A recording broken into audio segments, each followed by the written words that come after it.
Hello, my lovely listeners. I, Dr. Prachi D, am back with an exciting episode of your favorite English language show, Kaleidoscope. Today, we feature the concluding two stories of our storytelling series, Resilient Hearts. Without further ado, I bring to you our first storyteller for today, Miss Charushi Kalra, an advertising and public relations student who will be narrating the story titled The Hidden You. The Hidden You. Shraddha, a college-going girl, is extremely shy. She's introverted and has fear of talking to people. She fears performing in front of anyone. Each morning, she stands in front of the mirror, adjusting her bag multiple times in nervousness, thinking maybe today will be different. But somewhere she knows she never truly believed it. Whenever she comes to college, she feels conscious and thinks about how she will interact with people. She always sat alone in the class and never talked to anyone. And when she wants to talk to people, she is unable to. In college, whenever her teacher asks any question, she just looks into her notebook, pretending that she is writing. This helped her avoid scolding, also saving from any interactions. Earlier in school, things were not very different. Once when she was in 6th grade, she had to recite a poem in front of the class. But at the exact moment, she got so nervous that she froze. And the whole class laughed at her. Since then, she became silent, and silence became her safe and happy place. During the lunch breaks, everyone would sit and hang out together, but she would be sitting in the corner, just listening to the conversation, rarely joining them. In the group projects, she avoided taking the role wherever she had to interact or speak. She always thought many times in her mind about anything that she wanted to say to anyone. For a group assignment, she got chosen by a team and was assigned research work by them. The team member thought she wouldn't speak as she never did. Some people thought that she's rude or arrogant just because Shraddha did not talk to them. Even if she needed help on some projects or assignment, she preferred to message rather than calling or interacting with them. One day in the college, there was an announcement of the poetry competition, and everyone who was interested in the class gave their names to the teacher. But Shraddha, because of her shyness, was unable to speak. After a long college day, Shraddha came back home, headed straight to her room and shut the door. She was sitting on the floor, crying, and her tears were all over her journal. In the journal, she had written a poem titled, "Why Am I Like This?" She heard her mother's footstep but didn't wipe her tears. She was crying in her room. She was regretting that she couldn't give her name for the competition due to her shyness. Her mother came into her room to call her for food. She was just sitting on her bed. Her mother asked if something has happened to her. She didn't say anything to her. After a while, she decided she wanted to talk to her mother, but she kept thinking about how she would talk to her. After having food, she finally told her mother that she wanted to share something. This was the turning point in her life. She told everything to her, that she felt shy, that she was unable to talk to people. Her mother smiled and said, "There was a time in my college too when I had to host an event, and I was so nervous that I was shivering, and just before going to the stage, I fainted. It was my mother, your dear grandma, who helped me with the stage fear. She told me this exercise of looking into the mirror and talking as if I was talking to a friend of mine." After listening to this, Shraddha got even more curious. Her mother revealed that she was also like this, very introverted and shy. But once she was told some techniques that she could overcome her shyness. She said, "My mother told me, firstly, change your mindset from I can't do it to I can. Then, if you are scared to come in front of people, try talking in front of your mirror. Try talking to your family members. Take small steps. If you meet any new person, try saying hi. If you are scared of talking to people, start with writing your thoughts first." Her mother's words filled her with hope, and for the first time she believed that she could overcome her fears. She came back to her room, thinking about it, and decided to apply it. She started using the techniques told by her mother daily. Initially, her voice fumbled, but with the smile on her face and sweaty hands, she said hi to a classmate. The girl smiled and replied back. This moment was like a huge step. She used to talk in front of mirror, trying to change her mind from I can't do it to I can. And she followed these techniques for months. Then, one day, the announcement came for the placement interview at the college. Everyone was thinking, how will they do it? But this time, Shraddha was not scared of facing interviewer.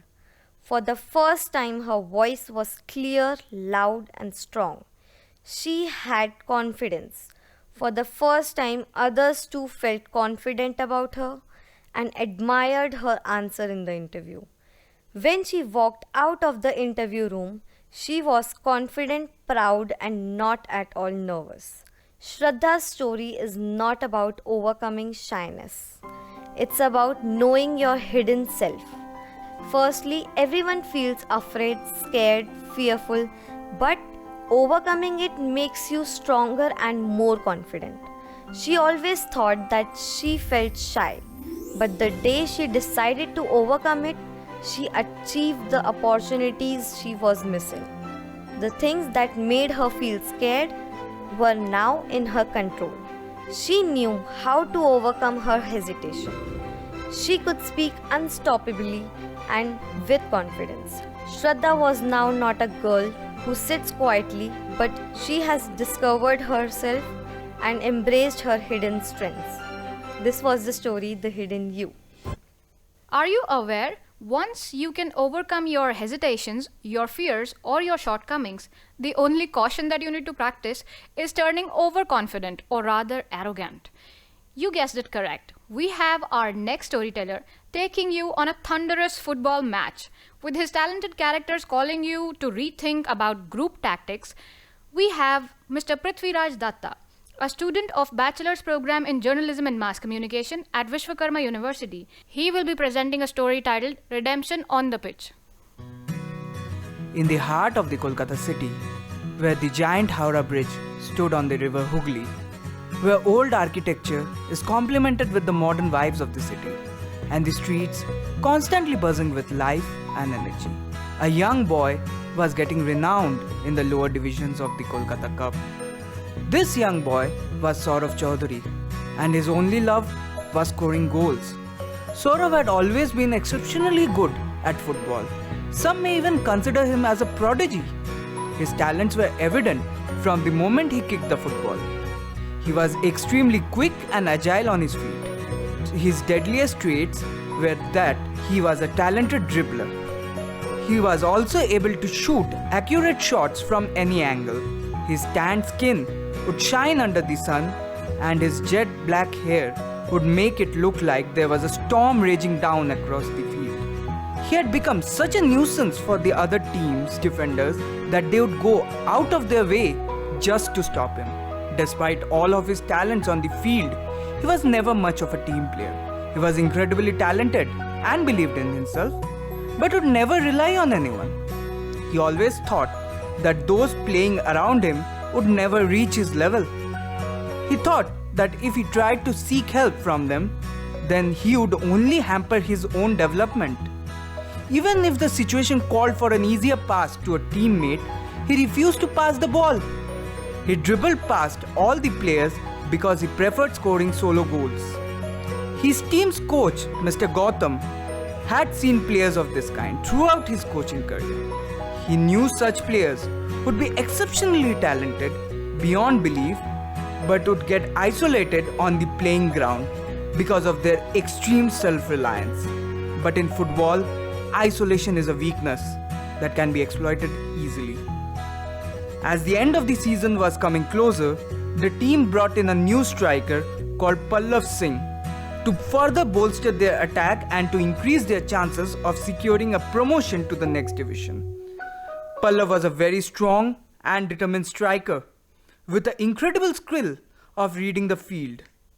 When Saurav met Pallav on the training ground, he dismissed him as just another ordinary player who would never be able to rise to his level. The training would go as planned, with Saurav continuing to dominate his teammates in various aspects of performance. The coach saw that Saurav was progressing well despite knowing that tougher competition awaits them. As the matches resumed after the winter break, a huge flaw in the team was becoming very noticeable, something that would become easily exploitable for opposition teams with a stronger game tactics. In one of the games, Saurav was completely shut down by the opposition defenders. They would be continuously marking him and were blocking all the opportunities for him to cut back. As the things started to get worse for Saurav, his team coach Gautam substituted Pallav in to support Saurav in the attack. But Saurav had no intentions of just being an assist provider to someone's glory. Saurav's continuous refusal to pass the ball to Pallav, even when he had been in a better situation than Saurav, caused the coach further frustration. As the halftime whistle went off, Saurav's team was already 2-0 down. The coach was done with Saurav's antics and he decided to substitute him out for the rest of the match. This made the team crumble even faster.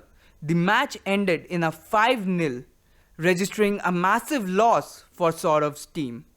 The embarrassing defeat was a reality check for everyone on the team, especially Saurav. With just a few matches left, the hopes of securing a promotion were slowly withering away. As the teams went into the next match, Saurav again was being targeted by the opposition. The defenders relentlessly pressed Saurav and cornered him. Pallav again came in as a substitute, helping Saurav, but once again Saurav refused to pass the ball to Pallav and tried to take the defenders head on. The game ended in another humiliating loss, and the frustration of the game finally surfaced in the dressing room, with Pallav marching up towards Saurav to give him a piece of his mind. "Why won't you pass the ball to me? We are on the same team," Pallav shouted. "Because I don't need help from a player who is far below my level," Saurav snapped back. Before things could get more tense, Coach Gautam would intervene and state that they should be respectable towards their teammates. Saurav had enough for the day. First a humiliating defeat, now scolding from the coach. This was enough. He stormed out of the dressing room. The next match, Saurav was benched for disciplinary reasons. He watched the game from the bench. He desperately wanted to be out there but couldn't. He watched as the team suffered. He also noticed Pallav was marked in a similar manner as he was in the previous few matches. He was frustrated with himself for putting his team in such a position. That's when something dawned on him. He was the one who was wrong. His arrogance and selfishness was costing the team dearly, as his team was now close to slipping out of the promotion spots. Coach Gautam called him aside after the game. He said, "Saurav, football isn't just about becoming the best. It's about encouraging one another. Without a team, no prodigy can thrive." Those remarks weighed heavily on Saurav. He had always believed that his own genius was sufficient. After witnessing their struggles, he now understood how much he needed his team and how much they needed him. After much thought, Saurav went up to Pallav that night for an uncomfortable but essential talk.